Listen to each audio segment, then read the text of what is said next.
Voici Zone Arctique, la chronique d'actualité nordique avec Denis Laure.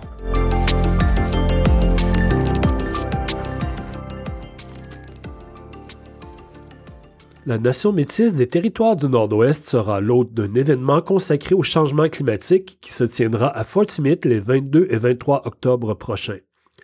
Ce sommet réunira des leaders, des jeunes, des aînés et des membres de la communauté pour discuter de priorités, partager des connaissances et trouver une façon d'aller de l'avant.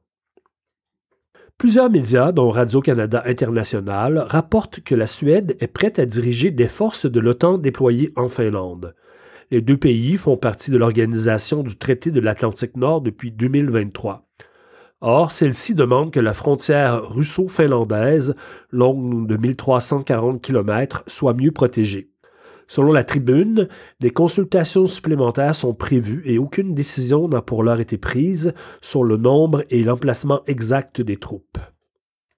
Takralik Partridge a été nommé l'artiste représentant la région circumpolaire pour l'exposition du prix Sobey pour les arts 2024.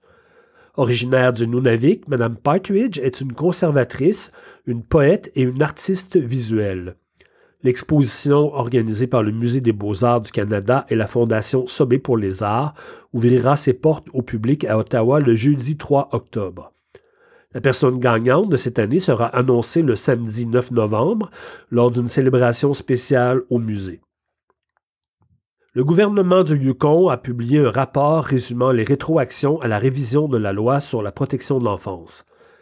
L'accès à un espace extérieur, la diminution du ratio enfant-éducateur, une programmation reflétant la culture des Premières Nations du Yukon faisaient partie des éléments apportés lors de la consultation.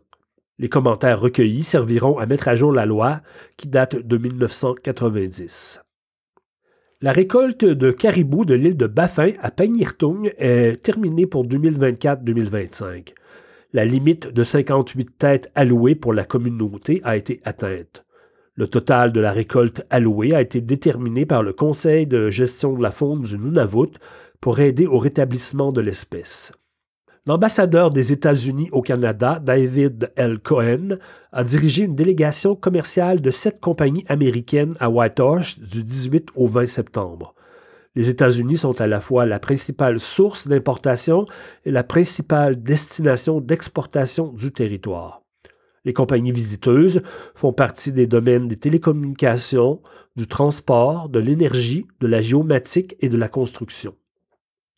L'actrice Jodie Foster a reconnu l'importance du peuple Inupiaq et des Inuits lors de son discours d'acceptation du prix Emmy le 15 septembre dernier. Mme Foster joue le rôle d'une chef de police en Alaska dans la série True Detective. Ils nous ont dit leurs histoires et ils nous ont permis d'écouter. C'était une bénédiction, a déclaré l'actrice. Selon l'Anchorage Daily News, dès les premiers jours de la production, un comité conseil Inupiaq a été formé afin de présenter une vision authentique du peuple autochtone.